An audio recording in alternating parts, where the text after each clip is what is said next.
good afternoon kasi magto-12 na. Ilang minutes na lang after. So,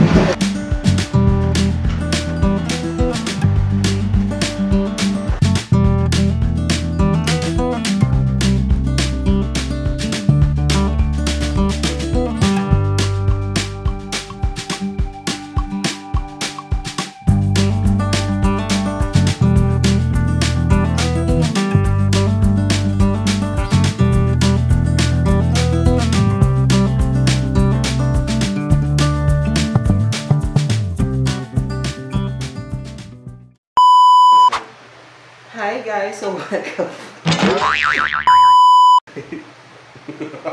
Wait lang. Ulit nga. Hi guys. Oh, bayan, parang bukong seri-seri. Hi guys, so welcome again sa akin channel. It's Balong. Wow!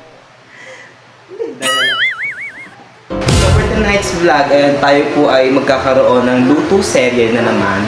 So actually, pang ilang beses ko na itong ginagawa. So, hindi naman siya siguro lalagpas pa ng 100, pero isa rin to sa mga gusto kong gawin since may mga nagiging vlog na ako na ini-invite ako sa mga events, sa mga kanilang food events. So, today is, ayan, may nag-request kasi sa amin, magluto ng bentelo. So, kakabili lang natin ng naisipan ko din na bumili din ng ibang mga needs para sa ating bentelog. And, ayan, so magluto tayo ng ating bentelog version. So, ating own version. So, walang ibang version kundi sa akin. Wala nang iba kaya sa ating own version. So, ayun, nandito tayo ngayon sa ating little kitchen. So, itong bahay na sa likod ko, ito ay kusina. May kusina pa naman sa likod, yung dirty kitchen. Pero dito, kaya lagay kasi little kitchen ngayon. Pero yung nasa likod, hindi pa naman siya totally na parang kusina. Ginagawa naman namin siyang parang laundry area, pero ayan, so ba't kaya pala hawak ko? Ano gagawin ko? Ayan, bumili na din ako ng mga ibang sangkap na ating gagamitin para sa ating lulutuin for today. Siyempre, ano ba lulutuin natin? Ibabentero, dapat may itlog. So, meron tayo dito itlog. Meron din tayo ditong, ano ba to? Luncheon meat. Hindi siya spam, hindi rin siya yung parang maling. Luncheon meat siya. Maling luncheon meat kaparehas ba? Pero ibang version siya. Wagi. Mura siya sa dali, kaya ito yung binili ko. Eh, let's try kung mabibili, ano ba tayo? Matutuwa ba tayo sa lasa nito? Or ito na ang unat huli na ating bibilhin sa dali. And also, hindi rin tayo magpapakabo. Bumili din tayo na itong holiday cheese dog. Wala nang chicken hotdog. Gagawin yung tindahan. Tsaka, ayan, itong Vida Sweet Ham. So, binawad ko lang siya sa tubig para medyo lumambot kanina. And yes, malambot na siya ngayon. And hindi rin tayo syempre po pwedeng magluto nang hindi na gumagamit ng ng mantika. So, bumili din ako ng mantika. Ang mahal niya. Ang mantika dito ay 33 pesos na per bote. Dati ay, ewan ko, 25, 20 pesos. Basta around 20 or 25 to. Noong nakaraan 30, ngayon 33 na siya. So, hindi ko alam kung magkano ang presyo niya sa outside, sa Metro Manila. Kasi nasa Cavite tayo. So, baka medyo mahal doon. Siguro 35 na doon. Dito kasi 33. So, yeah, inflation. Anyways, ayun lang, dahil may nagsaing na, so lulutuin na lang natin to para at least, diba? Do kasi, na-excite ako. Kasi ngayon ako nagluluto nito dahil hindi naman ako nagluluto talaga ng mga ganitong bagay. Although nagluluto ako, pero mga ulam-ulam, ito. Isa sa mga kailangan or mga bet namin. So, why not? So, pagpasensya nyo ng ating face of the day dahil medyo mainit. Wala ako, ang kasama ko ay nasa kwarto, so dalawa lang kami. Si Trudis ay nasa school pa, hindi pa umuwi. Para mamaya pagdating niya, kain na lang siya. So, let's go! Darna! So, meron tayo itong yung luncheon meat, yung ham, at also yung ating itlog, ay yung hotdog. So, ito malapit lang ito sa amin, kaya ito yung nabili. So, yeah, chili yun. And also, nagugas ako ng kangay, so don't judge me. Dati pag nagluluto kami nito, so minsan lang mangyari sa isang buhay din namin pag bumili si mama ng ganito dahil hindi kami pala kain ng mga pirito. Kasi nung bata kami, more on lutong ulam si mama, like adobo, ganyan, sinigang. Pero ang napansin ko dito sa luncheon meat na to, hindi siya tawag ito? Hindi siya it's given, guys. Mabilis siyang masira at the same time. Nung tinanggal ko siya, mahirap. Dahil siya natanggal. So, I'm not recommending it. Pero, pwede na din siya kasi affordable siya. Mura lang siya. 17 pesos lang siya. 18 pesos lang siya sa Daiso. Tinry ko lang naman kung carry and yeah, I see. So, siguro sanay lang ako sa kung anit yung sa may mali. Pero pwede na din ito kasi kung gusto nyo nang nagtitipid kayo, pwede ba carry din siya. So, tanong natin siya ng pag ganito. Same lang ng binibenta ni Ate Alice dati na siya. So, as of now, hindi ko alam kung ano pa yung mga benta ni Ate Alice doon sa kainin. Kasi nung last na punta namin nung burol ni Ate Lorna, ni Mother Kitty sa kainin. Duwalaw kami doon. Ako nagstay ng overnight. And hindi ko alam kung meron bang benta that time si Ate Alice. But, meron naman, kaso hindi na siya ganun kadami nung kaya dati. Kasi mga bata pa kami, sobrang dami ni Ate Alice magbenta guys. Kaya lagi ubos. Siguro mga 6 AM or 7 AM. Ubos yung paninda niya.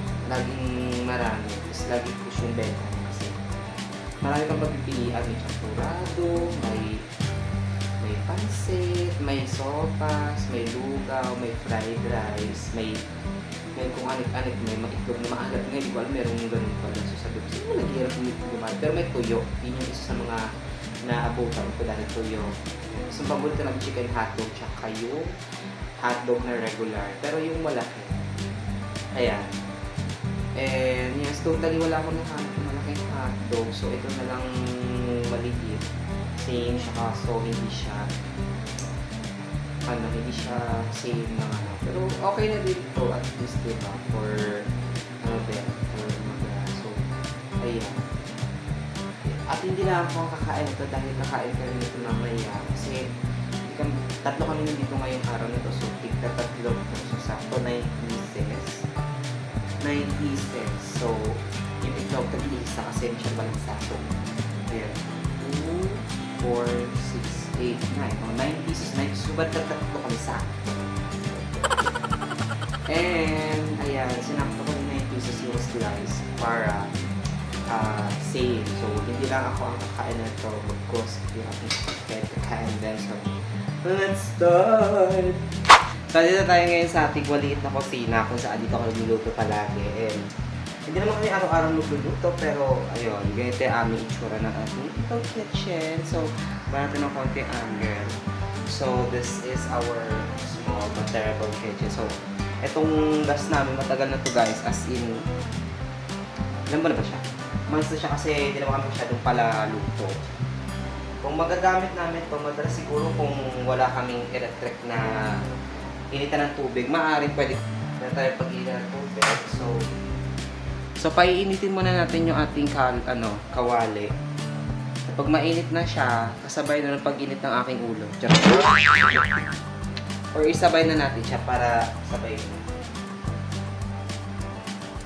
Lahati lang. So, kung lang nilagay ito. After nyan, pwede natin isala. Dahil mainit na nga po ang ating ulo, mantika, pwede natin siyang ihinaan para isalang ito unang gawin.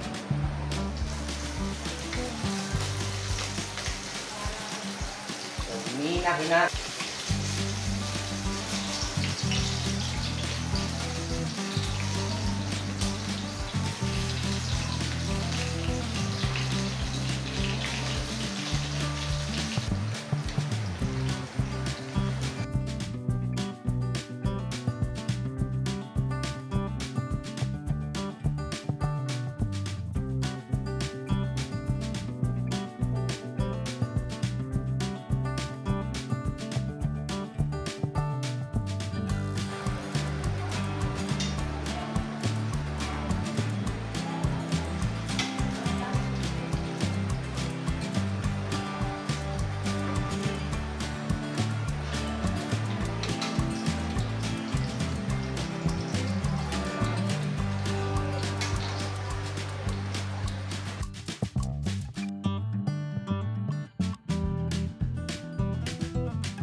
So, done guys!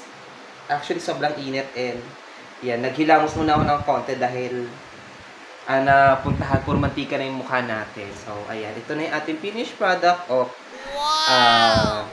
Ventelo of my own. So, yung maling, hindi siya maling luncheon meat siya actually. So, it's a recommendable kung gusto niyo talaga ng good quality. And, yun, mas gusto ko is yung maling talaga na from yung kulay orange. And kung gusto niyo naman ng mura, edi ito na lang ding color blue. Kasi 17 pesos lang naman siya kung nabibili siya sa amin. And, ayan. So, yung ham sa gilid, ito yung sa may ano.